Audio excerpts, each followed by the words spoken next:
నమస్కారం city morning news కి స్వాగతం. ఏపీ అసెంబ్లీ బడ్జెట్ సమావేశాలను నిరవధికంగా వాయిదా వేస్తున్నట్లు స్పీకర్ అయ్యన్న పాత్రుడు అసెంబ్లీలో ప్రకటించారు. అంతకుముందు స్పీకర్ సభలో మాట్లాడుతూ ఈ సమావేశాలు మొత్తం 10 రోజులు జరిగాయన్నారు. ఇంకా వివరించాలంటే 59 గంటల 55 నిమిషాలు సమావేశాలు జరిగాయని ఆయన తెలిపారు. ఈ సమావేశంలో 21 బిల్లులు ప్రవేశపెట్టి ఆమోదించినట్లు వివరించారు. ఈ సభలో సభ్యులు అడిగిన 75 ప్రశ్నలకు మంత్రులు సమాధానమిచ్చారన్నారు. ఈ 10 రోజుల సమావేశాల్లో శాసనసభ 10 రోజుల పాటు 59 గంటల 55 నిమిషాల పాటు సమావేశం అయింది. మంత్రులు 75 నక్షత్ర గుర్తు ప్రశ్నలకు మౌలికంగా జవాబిచ్చారు. ఇవి కాక 51 నక్షత్ర గుర్తుల గల ప్రశ్నలకు, అదేవిధంగా 3 నక్షత్ర గుర్తు లేని ప్రశ్నలకు సమాధానాలు సభా సమావేశం ఇచ్చాం. ముఖ్యమంత్రి గారు, మంత్రివర్యులు 8 ప్రకటనలు చేశారు. ఈ సమావేశంలో 21 బిల్లులు ప్రవేశపెట్టి ఆమోదించడం జరిగింది. వివిధ అంశాల మీద 120 మంది సభ్యులు ప్రసంగించారు. సభ 2 లఘు చర్చలు చేపట్టింది, 3 ప్రభుత్వ తీర్మానాలు ఆమోదించింది. 344వ నియమం క్రింద ఒక చర్చ చేపట్టింది, ఒక సాధారణ ప్రతిపాదన చేపట్టింది. ఈ సమావేశంలో మన డిప్యూటీ స్పీకర్ గారు ఎన్నుకున్నాం. ఈ సమావేశంలోనే డిప్యూటీ స్పీకర్ గారిని కూడా ఎన్నుకున్నాం. అలాగే 3 ఆర్థిక సమితులు కూడా ఎన్నికలు నిర్వహించుకున్నాం. ఈ రోజే విశాఖ డైరీ అవకతవకలపై విచారణకు ప్రత్యేక సభా సంఘాన్ని నియమించాలని సభ తీర్మానించడం కూడా జరిగింది. ఇంతటితో 16వ శాసనసభ 2వ సమావేశాలు ముగిశాయి. ఈ సమావేశాలు నిరవధికంగా వాయిదా వేస్తున్నామని తెలియజేస్తూ అందరికీ నమస్కారం అండి. రాష్ట్రంలో సంక్షేమం, అభివృద్ధి, సుపరిపాలనను బ్యాలెన్స్ చేస్తూ కార్యక్రమాలు చేపడుతున్నామని సీఎం చంద్రబాబు అన్నారు. చరిత్రలో ఎన్నడూ లేని విధంగా ఎన్నికల్లో ప్రజలు తీర్పు ఇచ్చారని, రాష్ట్రాన్ని నిలబెట్టే బాధ్యత ప్రజాప్రతినిధులపై ఉందని చంద్రబాబు చెప్పారు. భద్రత లేకుంటే రాష్ట్రంలో పెట్టుబడులకు ఎవరూ ముందుకు రారన్నారు. శాసనసభలో స్వర్ణాంధ్ర 2047 డాక్యుమెంటుపై చర్చ సందర్భంగా సీఎం మాట్లాడారు. హెల్దీ హెల్దీ హ్యాపీ ఆంధ్రప్రదేశ్ నినాదంతో దీన్ని రూపొందించినట్లు పేర్కొన్నారు. ఈరోజు మానసిక ఉల్లాసం కావాలన్నా, హ్యాపీగా ఉండాలన్నా, ఆరోగ్యంగా ఉండాలన్నా స్వచ్ఛ ఆంధ్రప్రదేశ్ చాలా ముఖ్యం. దానికోసం స్వచ్ఛ ఆంధ్రప్రదేశ్ కింద తీసుకున్నాం. ఇది కాకుండా దేశ డీప్ టెక్ మనం గుర్తుపెట్టుకోవాల్సిన అవసరం ఉంది. చాలా మంది సెల్ ఫోన్లు వాడుతున్నారు. సెల్ ఫోన్ ఓన్లీ ఎస్ఎంఎస్లు పంపించడానికి, లేకుంటే మనం మాట్లాడుకోవడానికి వాడుతున్నాం. ఇంకొంతమంది ఫోటోలు, సెల్ఫీలు తీసుకుంటున్నారు. ఇంకొంతమంది ఉంటే ఇంకొక స్టెప్ ముందుకు పోయి ఏదో గ్రూప్ మీటింగ్ పెట్టుకొని ఆ కమ్యూనిటీ వాళ్ళు కానీ, ఫ్యామిలీ కానీ మనం మాట్లాడుకునే పరిస్థితికి వస్తున్నాం. నేను ఆలోచించేది ఈరోజు దిశ ఏదైతే in all walks of life Vaikapa హయాంలో ఆంధ్రప్రదేశ్ ప్రతిష్ట, బ్రాండ్ను దెబ్బతీసేలా ప్రవర్తించారని ఏపీ సీఎం చంద్రబాబు విమర్శించారు. శాసనసభ సమావేశాల్లో ఆయన ప్రసంగించారు. జగన్ చేసిన అవినీతి అంశాన్ని ప్రస్తావించడానికి కూడా ఇబ్బందికరమైన పరిస్థితి ఏర్పడిందన్నారు. ఆంధ్రప్రదేశ్ ప్రభుత్వం ఈ అంశాన్ని జాగ్రత్తగా గమనిస్తుందని, మరింత సమాచారం తీసుకుని తగిన విధంగా స్పందిస్తామని తెలిపారు. మరొకరు ఇలాంటి తప్పులు చేయకుండా చూస్తామని అన్నారు. అమెరికా కోర్టులో వేసిన ఛార్జిషీట్ కూడా మా దగ్గర ఉంది. దీనిపై అధ్యయనం చేసి ఎలాంటి చర్యలు చేపట్టాలో నిర్ణయం తీసుకుంటామని చంద్రబాబు తెలిపారు. ఏ విషయమైతే ఈరోజు వచ్చిన విషయం, ఆంధ్రప్రదేశ్ ప్రతిష్ట, బ్రాండ్ కూడా దెబ్బతినే విధంగా ప్రవర్తించారు. ఇది చాలా బాధేస్తుంది. ఇంటేనే చాలా బాధాకరంగా మనం ఏ విధంగా చెప్పుకోగలుగుతాం అనే పరిస్థితి వస్తుంది. ఈరోజు నా దగ్గర ఏదైతే మీమారి కానీ, అక్కడ వేసినటువంటి ఛార్జ్ షీట్ రిపోర్ట్ కానీ అన్నీ ఉన్నాయి. అది పబ్లిక్ డొమైన్లో ఉంది. దాని తర్వాత ఏమేమి ఉన్నాయన్నీ కూడా అధ్యయనం చేస్తాం. అధ్యయనం చేసి ఏం చేయాలనో మళ్ళీ మీ అందరి దగ్గరికి ఏం చేయాలో చేస్తూనే మీకు ఎప్పటికప్పుడు సమాచారం ఇస్తామని చెప్పి తెలియజేసుకుంటూ ఈరోజు రెగ్యులర్ బిజినెస్ పోదామని చెప్పి విజ్ఞప్తి చేస్తున్నాను. మార్చి ఆఖరి వరకు సీసీఐ ద్వారా పత్తి కొనుగోలు చేయాలని కేంద్ర సహాయ మంత్రి పెమ్మసాని చంద్రశేఖర్ అధికారులను ఆదేశించారు. జిల్లా కలెక్టర్ కార్యాలయంలో సీసీఐ అధికారులతో కేంద్ర సహాయ మంత్రి పెమ్మసాని చంద్రశేఖర్ సమీక్ష నిర్వహించారు. అనంతరం ఆయన మీడియాతో మాట్లాడారు. పత్తి కొనుగోలు విషయంలో అధికారులతో సమీక్ష నిర్వహించామని తెలిపారు. 159 పత్తి కొనుగోలు సెంటర్లు అన్ని తక్షణమే మొదలు పెట్టాలని అధికారులను ఆదేశించామని అన్నారు. సీసీఐ సంస్థ రైతుల కోసమే ఉంది, వారి కోసమే పనిచేయాలని పేర్కొన్నారు. కౌలు రైతులు పత్తి నిల్వ చేసుకునే అవకాశం లేదన్నారు. అందుకే మార్చి నెలాఖరు వరకు పూర్తి స్థాయిలో పత్తి కొనుగోలు చేయాలని కోరారు. ఈ కార్యక్రమంలో Madiga corporation chairman Undavalli Sridevi, CCI అధికారులు పాల్గొన్నారు. 61 సెంటర్స్ పత్తి కొనుగోలు సెంటర్లు వితిన్ 24 అవర్స్లో ఓపెన్ అవ్వాలి. దానికి వాళ్ళు ఒప్పుకున్నారు. ఇప్పటి వరకు 40 ఎన్నో ఓపెన్ అయినాయి, ఇంకొక 20 ఓపెన్ అవ్వాలి. వాటికి ఫైర్ నామ్స్ లేవనో లేకపోతే ఇంకోటి సమ్ రీజన్స్ వల్ల అవి ఓపెన్ అవ్వట్లేదన్నారు. బట్ నేను వాళ్ళందరికీ చెప్పింది ఏంటంటే, మీరు అందరినీ కోఆర్డినేట్ చేసుకోండి, మా ఆఫీస్ కూడా వర్క్ చేస్తుంది, కలెక్టర్ గారు వర్క్ చేస్తారు, వితిన్ 24 అవర్స్లో అన్ని సెంటర్స్ ఓపెన్ అవ్వాలి ఆంధ్రప్రదేశ్ మొత్తం అన్నాను. దానికి వాళ్ళు హామీ ఇచ్చారు. ఇప్పుడు ప్రతి మండే టు ఫ్రైడే మాత్రమే కొంటా ఉన్నారు. ఇక్కడ మోర్ దాన్ 60% ఫార్మర్స్ అందరూ కూడా టెనెంట్ ఫార్మర్స్, వాళ్ళు స్టోరేజ్ చేసుకోలేనటువంటి పరిస్థితి ఉంది. కాబట్టి సాటర్డే కూడా కొనుగోలు చేయాలని చెప్పాం. దానికి కూడా వాళ్ళు అగ్రి అయ్యారు. పండిన ప్రతి ఎకరా కూడా అయిపోయే వరకు కంపల్సరీగా కొనాలి. అంటే మార్చి ఆఖరి వరకు కూడా ప్రతి రైతు పత్తి కొనాలి అని చెప్పాము. దానికి కూడా వాళ్ళు అగ్రి అయ్యారు. దళితుల సంక్షేమానికి కూటమి ప్రభుత్వం కట్టుబడి ఉందని మంత్రి డోలా బాల వీరాంజనేయ స్వామి మండలంలో తెలిపారు. గత ప్రభుత్వం వసతి దీవెన పేరుతో విద్యార్థులను మోసం చేసిందన్నారు. దళిత బిడ్డలను చంపి డోర్ డెలివరీ చేసిందని గుర్తు చేశారు. ఈ బడ్జెట్లో దళితుల సంక్షేమానికి కూటమి ప్రభుత్వం నిధులు కేటాయించిందని చెప్పారు. గత ప్రభుత్వం వసతి దీవెన అనే పేరు పెట్టింది అధ్యక్ష. బడ్జెట్ కేటాయింపులేమో బారెడు, ఖర్చు చేసిందేమో మురుడు అధ్యక్ష. 19-20లో 119 కోట్లు కేటాయించి 114 ఖర్చు పెట్టారు అధ్యక్ష. 20-21లో 100 కోట్లు కేటాయించి 25.97 కోట్లు మాత్రమే ఖర్చు పెట్టారు అధ్యక్ష. అంటే దాదాపుగా 25% ఖర్చు పెట్టారు అధ్యక్ష. 21-22లో 110 కోట్లు కేటాయించి 51 కోట్లు ఖర్చు పెట్టారు అధ్యక్ష. అంటే దాదాపుగా 50% ఖర్చు పెట్టారు అధ్యక్ష. 22-23లో 120 కోట్లు కేటాయించి 58 కోట్లు ఖర్చు పెట్టారు. ఇది కూడా దగ్గర 50% లోపే ఉంది అధ్యక్ష. 23-24లో 100 కోట్లు కేటాయించి 65 కోట్లు ఖర్చు పెట్టారు అధ్యక్ష. మొత్తంగా తీసుకుంటే గత ప్రభుత్వంలో యావరేజ్ మీద 50% కూడా మించి ఖర్చు పెట్టలేదనే విషయం వాస్తవం అధ్యక్ష. ఇది బడ్జెట్ లెక్కల ప్రకారం నేను ఇస్తాను అధ్యక్ష. అంతేకాకుండా అధ్యక్ష, ఈ ఆర్థిక సంవత్సరంలో ఏ ఇబ్బంది లేకుండా అందరికి కూడా మెస్ ఛార్జీలు చెల్లించేందుకు ప్రభుత్వం సిద్ధంగా ఉంది అధ్యక్ష. ఈ రోజు సంక్షేమం గతంలో రేట్లు పెంచావు నేను గొప్పగా చెప్తాను అధ్యక్ష. కానీ వాస్తవాలు చూసుకుంటే అధ్యక్ష, బయట ఏమో దళిత సంక్షేమం అంటారు, దళితుల మేనమామ అంటారు. వాళ్ళని సక్రమ మార్గం వెళ్ళేటువంటి బడ్జెట్లు వాటి కూడా మదర్స్ అకౌంట్స్, పేరెంట్స్ అని చెప్పేసి ఇబ్బందులు పెట్టారు. పోలవరం ఎత్తు 41.15 మీటర్లకే పరిమితం చేస్తున్నారని సభ్యులు అడిగిన ప్రశ్నలకు మండలిలో నిమ్మల రామానాయుడు సమాధానమిచ్చారు. 2014 నుండి 2019 వరకు తమ ప్రభుత్వ హయాంలో ఎప్పుడైనా ఫేజ్ 1 అని కానీ 41.15 మీటర్ల వరకే అంచనాలు అని ఎక్కడైనా ఉంటే ఆధారాలు చూపాలని మంత్రి నిమ్మల రామానాయుడు అన్నారు.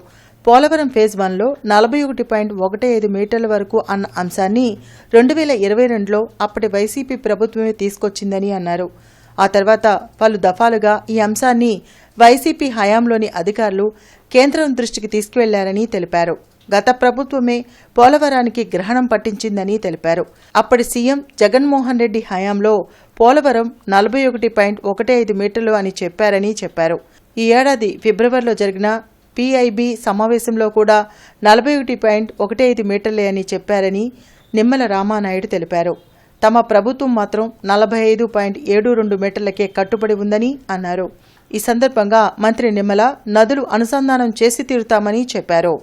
ఏదైతే వాస్తవం అధ్యక్ష, ఎందుకంటే 2014-2019 మధ్య 11,762 కోట్లు ఆ రోజు తెలుగుదేశం ప్రభుత్వంలో నిర్మాణం చేస్తే కేంద్రం నుంచి ఆ రోజు 6,764 కోట్లు మాత్రమే విడుదలైన అధ్యక్ష. అదే వైసీపీ హయాంలో వాళ్ళు చేసినటువంటి పనులు కేవలం 4,167 కోట్లు అవుతే గత తెలుగుదేశం ప్రభుత్వంలో చేసినటువంటి పనులకు సంబంధించిన బిల్లులు కూడా 8,382 కోట్ల రూపాయలు వైసీపీ హయాంలో వచ్చినాయి అధ్యక్ష. ఇక్కడ ఏదవుతాయి అంటే పోలవరానికి రీఎంబర్స్మెంట్ కింద కేంద్రం నుంచి డబ్బులు వస్తే ఆ డబ్బు డబ్బుల్ని పోలవరం కోసం ఖర్చు పెట్టకుండా 3,385 కోట్లు వాళ్ళు దారి మళ్లించిన మాట వాస్తవమే అధ్యక్ష. మరి నిజంగా ఇది చాలా దురదృష్టకరమైనటువంటి అంశం అని చెప్పేసి కూడా ఈ సందర్భంగా తెలియజేసుకుంటూ జనవరిలో ఆ డయాఫ్రమ్ వాల్ నిర్మాణాన్ని ప్రారంభించుకుని ఏదైతే 2026 మార్చి కల్లా డయాఫ్రమ్ వాల్ నిర్మాణం పూర్తి చేయాలని, at the same time parallel గా, ఎందుకంటే డయాఫ్రమ్ వాల్ పూర్తి అయ్యేంత వరకు కూడా ఆగి మెయిన్ డ్యామ్ నిర్మాణం చేస్తే ఇంకా ఆలస్యం అవుతున్న ఉద్దేశంతో మొన్న జరిగినటువంటి వర్క్ షాప్ పోలవరం ఏదైతే జరిగిందో దాంట్లో కూడా ప్యారలల్ గా కూడా ఈసీఆర్ఎఫ్ కూడా నిర్మాణం చేసుకోవచ్చు అని ఏదైతే వాళ్ళు ఆలోచన ఇచ్చారో దాని ఆలోచనల ప్రకారంగా మేము ప్రణాళికలు సిద్ధం చేసుకుంటున్నాం అధ్యక్ష. రేపు వచ్చి నేటి యువత సాఫ్ట్వేర్ వైపే కాకుండా సమాజం పైన బాధ్యత కలిగి ఉండాలని కేంద్ర సహాయ మంత్రి డాక్టర్ పెమ్మసాని చంద్రశేఖర్ అన్నారు. ఒక విజన్ ఉన్న యువత ప్రజా జీవితంలోకి వస్తే అభివృద్ధి పరుగులు పెడుతుందని తెలిపారు. ఆంధ్రప్రదేశ్ సృజనాత్మక మరియు సంస్కృతి సమితి చైర్మన్ గా తేజస్వి పొడపాటి బాధ్యతలు స్వీకరిస్తున్న కార్యక్రమం విజయవాడలోని పున్నమి ఘాట్లో ఉన్న హరిత రిసార్ట్లో జరిగింది. ఈ కార్యక్రమానికి పెమ్మసాని ముఖ్య అతిథిగా పాల్గొన్నారు. ఈ సందర్భంగా ఆయన మాట్లాడుతూ యువత రాజకీయాల్లోకి రావాలని, మిగిలిన అన్ని వర్గాలు స్ఫూర్తి కలిగించేలా ఉండాలని సూచించారు. సమాజం గురించి ఆలోచిస్తూ నలుగురి క్షేమం కోసం పనిచేసే యువత ఉన్నప్పుడు వంతెనలు, రహదారులు నిర్మాణం వంటి అభివృద్ధి సంక్షేమం వేగంగా జరుగుతుందని తెలిపారు. ఉదాహరణకు వైసీపీ గత 5 ఏళ్ల పాలనలో ఒక్కసారి పరిశీలిస్తే మంత్రులందరూ ఎక్కడున్నారో కూడా ఎవరికీ తెలియని పరిస్థితి ఉందని, ఫలితంగా రాష్ట్రంలో అభివృద్ధి సన్నగిలిందన్నారు. కష్టకాలంలో ఉన్నప్పుడు పనిచేసిన వారికి, యువతకు అవకాశం కల్పిస్తూ ప్రోత్సహిస్తున్న ముఖ్యమంత్రి నారా చంద్రబాబు నాయుడు, మంత్రి నారా లోకేష్ కి ఈ సందర్భంగా పెమ్మసాని ధన్యవాదాలు తెలియజేశారు. కష్టపడి పనిచేసే వారికి అవకాశం కల్పిస్తే మరింత ఉత్సాహంగా పనిచేయగలరని బాబుగారు మరోసారి రుజువు చేశారన్నారు. కార్యక్రమంలో టీడీపీ, జనసేన, బీజేపీ నాయకులు తదితరులు పాల్గొన్నారు. ఇలాంటి వ్యక్తులు ఒక విజన్ ఉన్నవాళ్ళు, ఒక డ్రైవ్ ఉన్నవాళ్ళు, ఒక ప్యాషన్ ఉన్నవాళ్ళు వచ్చి కోఆర్డినేట్ చేసి ముందుకు తీసుకువెళ్తేనే వ్యవస్థలో ఒక బ్రిడ్జ్ అయినా, ఒక రోడ్ అయినా, ఒక కెనాల్ అయినా కానీ వస్తుంది తప్పించి లేకపోతే ఏమీ జరగవు. దానికి ఉదాహరణ గత 5 సంవత్సరాలు. మీరు గత 5 సంవత్సరాలు చూస్తే జగన్మోహన్ రెడ్డి గారు ఇంట్లో కూర్చున్నారు. మంత్రులు ఎవరో తెలియదు, ఎమ్మెల్యేలు ఏం చేస్తారో తెలియదు, అధికారులు ఏమో వాళ్ళు ఇష్టం వచ్చినట్టు చేసి ఈ రాష్ట్రంలో ఒక్కటంటే ఒక్కటి కూడా జరగనటువంటి పరిస్థితి. కాబట్టి ఈ సమాజ అభివృద్ధిని కోరుకునే ఎవరైనా సరే, పిల్లలు కానీ లేకపోతే ఉద్యోగస్తులు కానీ, ఇలాంటి వారిని ఇన్స్పిరేషన్ తీసుకొని మీరు అందరూ ముందుకు వస్తేనే మీరు అనుకున్న సమాజం. ఆంధ్రప్రదేశ్ శాసనసభ ఫైనాన్షియల్ కమిటీలకు సభ్యులను ఎన్నుకునేందుకు రాష్ట్ర శాసనసభ కమిటీ హాల్లో జరిగిన ఎన్నికల్లో రాష్ట్ర మంత్రులు మరియు శాసనసభ్యులు ఓటు హక్కును వినియోగించుకున్నారు. అనంతరం స్పీకర్ అయ్యన్న పాత్రుడు విజేతలను ప్రకటించారు. ఆంధ్రప్రదేశ్ శాసనసభ నుండి 2024-25 ఆర్థిక సంవత్సరానికి 3 ఆర్థిక సమితులకు ఈరోజు జరిగిన ఎన్నికల ఫలితాలు ప్రకటిస్తున్నాం. రిజల్ట్ కూడా వచ్చింది. ప్రభుత్వ పద్దుల సమితి విజేతలు ఆనంద్ బాబు గారు నక్క, అదిమిల్లి రాధాకృష్ణ గారు, అశోక్ రెడ్డి గారు, రామాంజనేయులు గారు, జయనాగేశ్వర రెడ్డి గారు, కోల లలిత్ కుమారి గారు, రాజగోపాల్ శ్రీరామ్ గారు, రామాంజనేయులు ప్రపర్తి, విష్ణుకుమార్ రాజు గారు.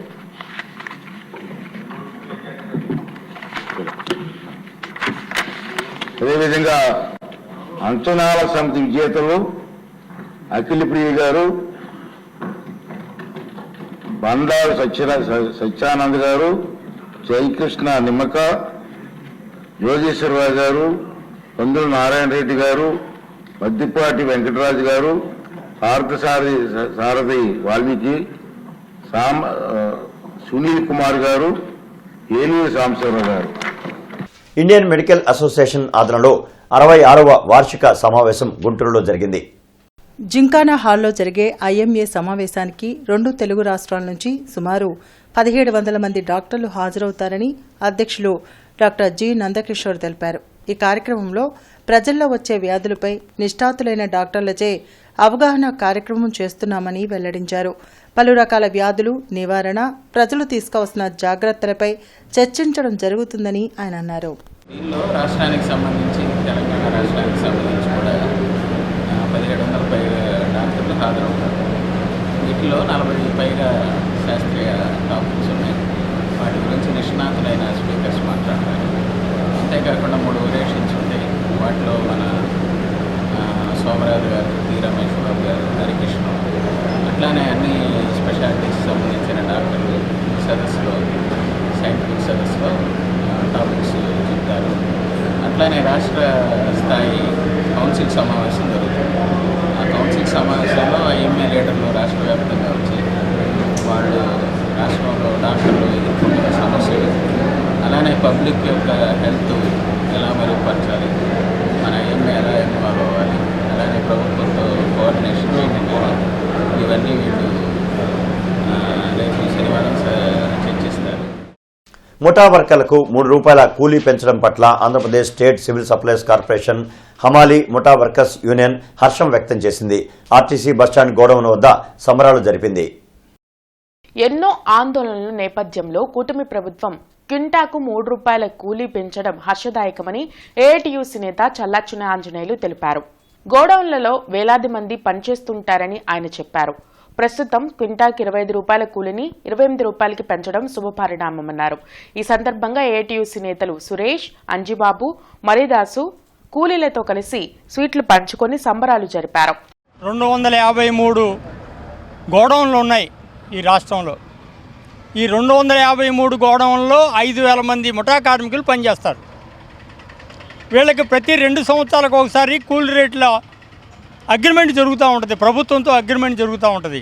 జనవరిలో పెరగాల్సిన, జనవరి 1వ తారీఖు నుంచి పెరగాల్సిన కూలీని నిన్నటి వరకు మేము అనేక దఫాలుగా ఆందోళన చేసి సమ్మె నోటీస్ ఇచ్చి సమ్మె చేయడానికి సిద్ధపడిన తర్వాత నిన్న మంత్రి గారు, అలాగే కమిషనర్ గారు, ఎండి గారు కూర్చొని మాతో సంప్రదింపులు జరిపి ₹3 పెంచడానికి, గతంలో లాగే ₹3 పెంచడానికి అంగీకరించినందుకు మా సంఘం తరఫున ప్రభుత్వానికి ధన్యవాదాలు తెలియజేస్తా ఉన్నాం.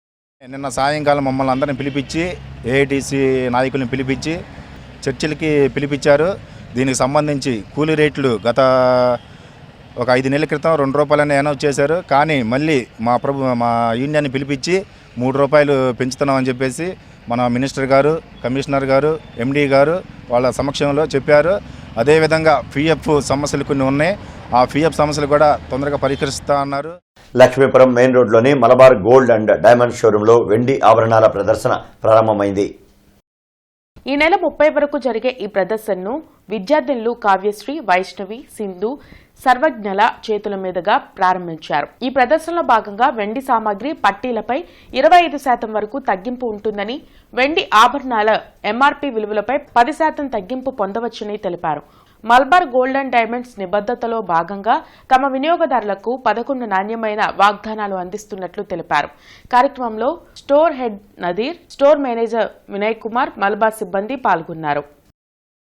శ్రీ శారదా నికేతన్ విద్యా సంస్థల 102వ వార్షికోత్సవం గుంటూరులో ఘనంగా జరిగింది.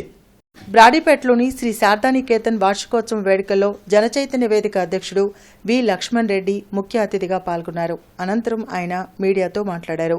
స్వాతంత్ర ఉద్యమ కాలం నుండి శారదానికేతన్కు ఎంతో ప్రాముఖ్యత ఉందని తెలిపారు.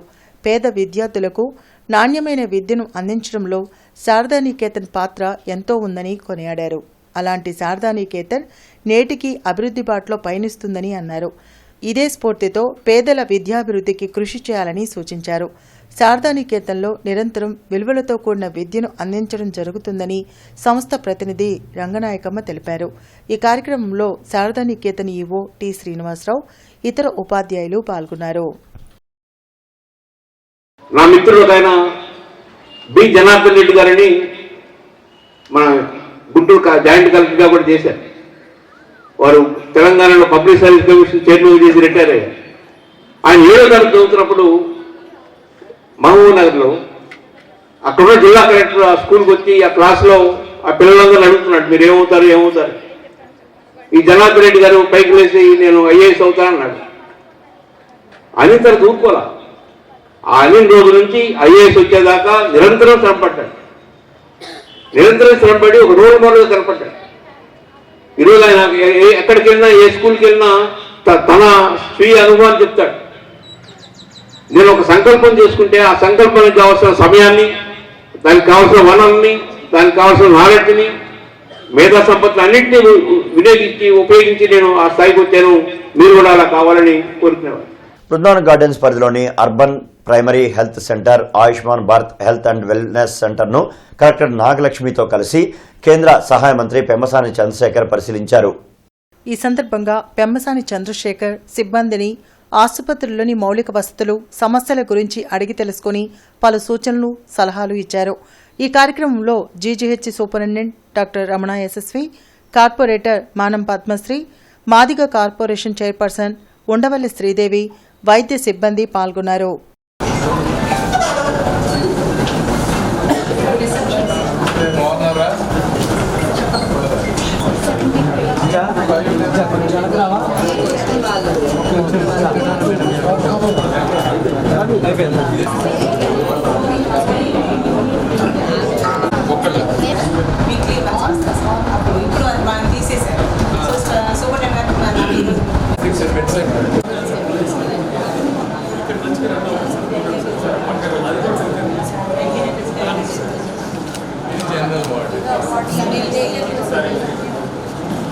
ది గుంటూరు నగర auto drivers and workers union inner ring రోడ్లో గడ్డిపడి వద్ద నూతనంగా యూనియన్ ఆటో స్టాండ్ను ఏర్పాటు చేశారు. ఈ కార్యక్రమానికి యూనియన్ నగర కార్యదర్శి మంగా శ్రీనివాసరావు అధ్యక్షత వహించగా ముఖ్య అతిథిగా పాల్గొన్న యూనియన్ జిల్లా గౌరవ అధ్యక్షులు, సిపిఐ జిల్లా కార్యదర్శి కామ్రేడ్ జంగాల అజయ్ కుమార్ యూనియన్ పతాకాన్ని, ఆటో స్టాండ్ ని ఆవిష్కరించారు. అనంతరం జంగాల మాట్లాడుతూ ఆటో డ్రైవర్లకు సంక్షేమ బోర్డు ఏర్పాటు చేయాలని, జీవో నంబర్ 2131ని రద్దు చేయాలని, ఆటో డ్రైవర్లకు ప్రతి సంవత్సరం 15,000 రూపాయల ఆర్థిక సాయం చేస్తానని ఎన్నికల్లో చంద్రబాబు నాయుడు ఇచ్చిన హామీని అమలు చేయాలని ఆయన డిమాండ్ చేశారు. ఈ కార్యక్రమంలో యూనియన్ నగర గౌరవ అధ్యక్షులు కామ్రేడ్ కోటా మాల్యాద్రి, ఏఐటీసీ జిల్లా కార్యదర్శి మేడ హనుమంతరావు, యూనియన్ నగర అధ్యక్షులు కూరకుల రాంప్రసాద్ పాల్గొని మాట్లాడారు. అనంతరం యూనియన్ నూతన కమిటీని ఏర్పాటు చేశారు. ఈ కార్యక్రమంలో అధ్యక్షులు మాతంగి మల్లేశ్వరరావు, ఉపాధ్యక్షులు దుండి దుర్గారావు, కార్యదర్శి శంకుర సందీప్ తదితరులు పాల్గొన్నారు. ఆటో కార్మికులకి సంక్షేమ బోర్డు ఏర్పాటు చేయాలి. ఆటో కార్మికుల పిల్లలకి ఉచితంగా విద్యా, వైద్య సదుపాయం వారి కుటుంబాలకి అందజేయాలి. ఆటో కార్మికులకు ఇళ్ల స్థలాలు ఇచ్చి కట్టుకోవడానికి 5 లక్షలు ఇచ్చి ఆటో కార్మికుల కాలనీల్ని ఏర్పాటు చేయాలని డిమాండ్ చేస్తూ ఉన్నాం. అలాగే ఆటో కార్మికులకి రుణాలు మంజూరు చేసి అవన్నీ నెల నెల కట్టుకునేటట్టుగా చేస్తే ప్రైవేటు వడ్డీదారుల బారి నుంచి ఆటో కార్మికుల్ని కాపాడుకోవాలి. సంపత్ నగర్లోని శ్రీ శృంగేరి శంకరమఠం శ్రీ శారదా పరమేశ్వరి దేవస్థానంలో జగద్గురు శ్రీ శ్రీ శ్రీ విధుశేఖర భారతీ మహాస్వామి విజయయాత్ర మహోత్సవం నిర్వహించారు. ఇందులో భాగంగా ఈ రోజు ఋత్వికులచే కృష్ణ యజుర్వేద హవనం, కౌదుమ సామవేద హవనం, ఋగ్వేదం పూర్ణాహుతి, అధర్వణ వేదం పూర్ణాహుతి కార్యక్రమం జరిగింది.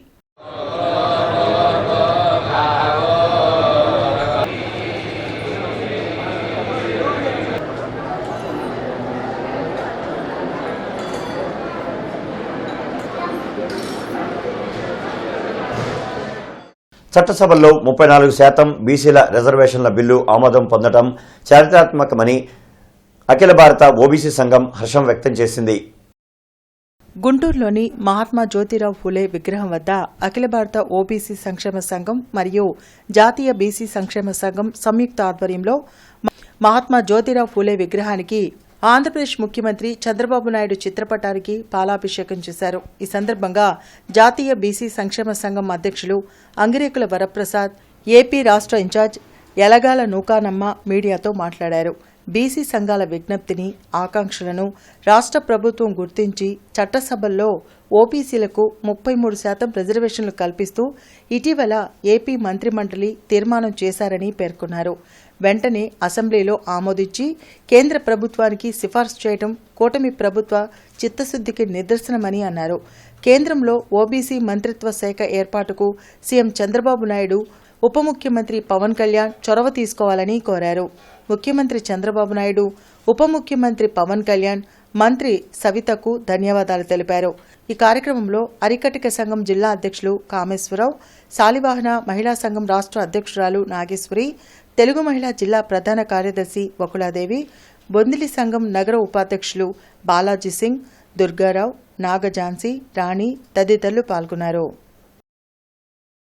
34% రిజర్వేషన్ కల్పించాలని బీసీ సంఘాల చేసినటువంటి విజ్ఞప్తిని గౌరవించి నిన్న ఆంధ్రప్రదేశ్ శాసనసభ చట్టసభల్లో బీసీలకు 34% రిజర్వేషన్లు కల్పిస్తూ అసెంబ్లీ ఏకగ్రీవంగా తీర్మానం ఆమోదించి కేంద్ర ప్రభుత్వానికి సిఫార్సు చేయటం పట్ల బీసీ సంక్షేమ సంఘాలు, ఓబీసీ సంఘాలన్నీ కూడా ఈ రాష్ట్రంలో హర్షం వ్యక్తం చేస్తూ ఉన్నాయి. ఈ సందర్భంగా గౌరవ ముఖ్యమంత్రి, ఆంధ్రప్రదేశ్ రాష్ట్ర ముఖ్యమంత్రి వర్యులు మాన్య శ్రీ చంద్రబాబు నాయుడు గారికి, అదేవిధంగా జనసేన అధినేత పవన్ కళ్యాణ్ గారికి ప్రధానంగా ఏదైతే ఈ డిమాండ్ని మరి చట్ట రూపంలో తీసుకురావాల్సినటువంటి ప్రధానమంత్రి నరేంద్ర మోడీ గారి నాయకత్వానికి ధన్యవాదాలు తెలియజేస్తా ఉన్నాం. వివిధ జిల్లాల నుంచి అందరిని పిలిచి మీరందరూ కూడా ఈ ఒక్కసారికి తెలుగుదేశం పార్టీకి మద్దతు ఇవ్వండి, మీకు మంచి చేస్తామని హామీ ఇచ్చారు. చట్టసభల్లో రిజర్వేషన్ కోసం మేము ఖచ్చితంగా బిల్లు పెడతామని చెప్పారు. అలాగే రక్షణ చట్టం ఏర్పాటు చేస్తామన్నారు. అలాగే బీసీలకి అన్ని విభాగాల్లో కూడా సగభాగం వాటాలు ఇస్తామని హామీ ఇచ్చారు. ఆ హామీ మేరకు ఈ రోజున అసెంబ్లీలో బీసీ బిల్లును ప్రవేశపెట్టమని, చట్టసభల్లో రిజర్వేషన్ కల్పించమని కోరడం చాలా శుభదాయకం.